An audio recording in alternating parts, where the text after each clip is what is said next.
اپنے غم کو غصے میں بدلنے سے کیسے روکیں؟ یہ سوال بہت اہم ہے اور شاید وہ لوگ ہی پوچھ سکتے ہیں جو اپنے اندر بہت کچھ محسوس کرتے ہیں۔ غم کو غصے میں بدلنے سے روکنا کوئی آسان کام نہیں، لیکن یہ ممکن ہے، اور یہ آپ کی روحانی، ذہنی اور جذباتی ترقی کی نشانی بھی ہے۔ آئیے اس کا جواب سادہ، سچے اور عملی انداز میں سمجھنے کی کوشش کرتے ہیں۔ اپنے غم کو غصے میں بدلنے سے کیسے روکیں؟ غم کو پہچانیں، دبائے نہیں۔ اکثر ہم اپنے غم کو چھپاتے ہیں یا انکار کرتے ہیں، جیسے میں ٹھیک ہوں کہنا جب ہم اندر سے ٹوٹے ہوتے ہیں۔ خود کو زبردستی مصروف رکھنا۔ پہلا قدم یہ ہے کہ دل میں مانیں، مجھے دکھ ہے، مجھے تکلیف ہوئی ہے، کیونکہ جو غم تسلیم نہیں کیا جاتا وہ اندر جا کر غصہ بن جاتا ہے، اور ہر وقت کا غصہ انسان کو کھوکھلا کر دیتا ہے۔ اپنے جذبات کو الفاظ دیں۔ اگر آپ بات کر سکتے ہیں، کسی قابل اعتماد دوست، استاد یا بزرگ سے تو بات کریں۔ یہ جملہ بات کرنے سے دل ہلکا ہو جاتا ہے۔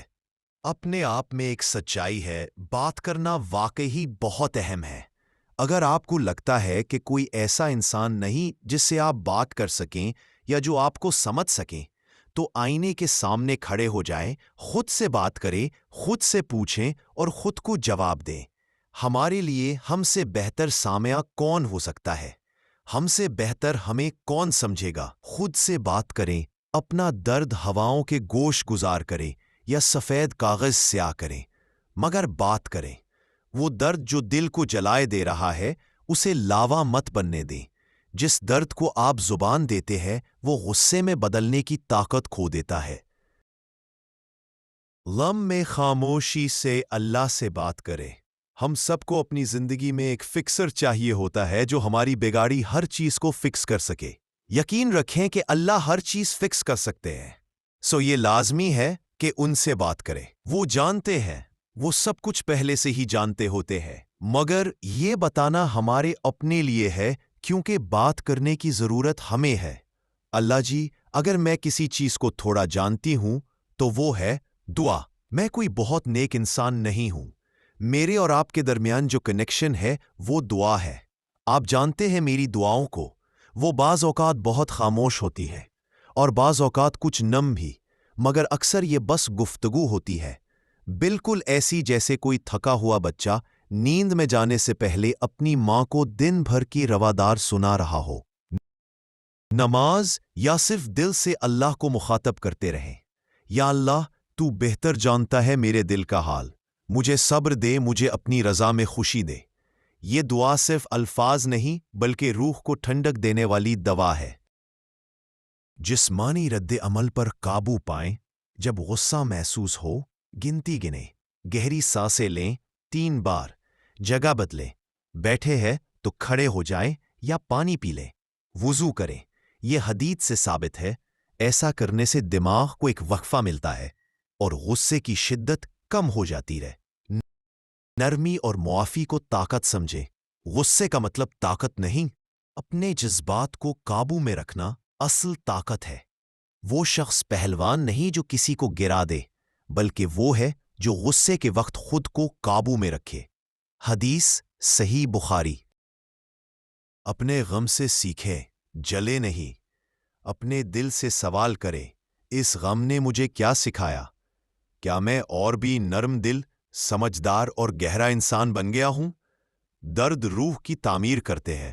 یہ ہمیں دنیا کی حقیقت سمجھاتے ہیں اور سکھاتے ہیں کہ ہمیں خود کو تیار کرنا ہے آخری دن کے لیے، میں اپنے رب سے ملاقات کے لیے، کیونکہ وہی وقت ہوگا جب ہمیں ہر غم سے رہائی ملے گی۔ سنو، جو بھی اپنے آپ کو خلوص کے ساتھ اللہ کے سامنے جھکا دے، بے شک اسے اس کا رب پورا بدلہ دے گا۔ پر نہ تو کوئی خوف ہوگا، نہ غم اور اداسی۔ جب آپ غم کو سبق بنا لیتے ہیں، وہ کبھی غصہ نہیں بنتا، وہ روشنی بن جاتا ہے۔ دل کو غم میں نرم ہونے دو، سخت نہ بناؤ، کیونکہ جو دل نرمی سے گزر جاتا ہے وہ دوسروں کے لیے رحمت بن جاتا ہے۔ اگر آپ تحریر کے اس حصے تک پڑھ چکے ہیں تو اس کا مطلب ہے آپ اپنے دل کی گہرائیوں کو سمجھنا اور سنوارنا چاہتے ہیں۔ یہ اللہ کی خاص نعمت ہے۔ آئیے مزید جانتے ہیں۔ قرآنی آیات جو دل کو سکون دیتی ہے، الا بذکر اللہ تطمئن القلوب، خبردار دلوں کا سکون صرف اللہ کے ذکر میں ہے۔ سورہ رعد 28۔ ذکر الہی کا مطلب ہے اللہ کو دل سے یاد کرنا، اس سے جڑنا۔ فَإِنَّ مَعَ الْعُسْرِ یسرا، بے شک تنگی کے ساتھ آسانی ہے۔ سورہ شرح 6۔ یہ وعدہ ہے کہ غم کے ساتھ آسانی آتی ہے اور بارش کے بعد روشنی بھی۔ لا تحزن ان اللہ معنا، غم نہ کرو بے شک اللہ ہمارے ساتھ ہے۔ سورہ توبہ۔ جب دل یہ مان لے کہ اللہ میرے ساتھ ہے تو غم کمزور ہو جاتا ہے اور حوصلے بلند۔ دل کو سکون دینے والی چھوٹی چھوٹی مشقیں، گہری سانس اور دعا۔ آنکھیں بند کرے، 3 بار گہری سانس لے، دل میں کہیں یا اللہ میرے دل کی تکلیف کو سکون میں بدل دے۔ یہ صرف مشق نہیں، یہ اللہ کی مدد کی طرف بڑھا ہوا ایک قدم ہے۔ 5 منٹ کا خاموش ذکر روز، صرف 5 منٹ۔ الحمدللہ، سبحان اللہ، اللہ اکبر، یا رحمان یا رحیم۔ یہ الفاظ دل کو نور، نرمی اور ٹھنڈک دیتے ہیں۔ دعائیں جو غم میں سکون دیتی ہیں۔ حضرت یونس کی دعا۔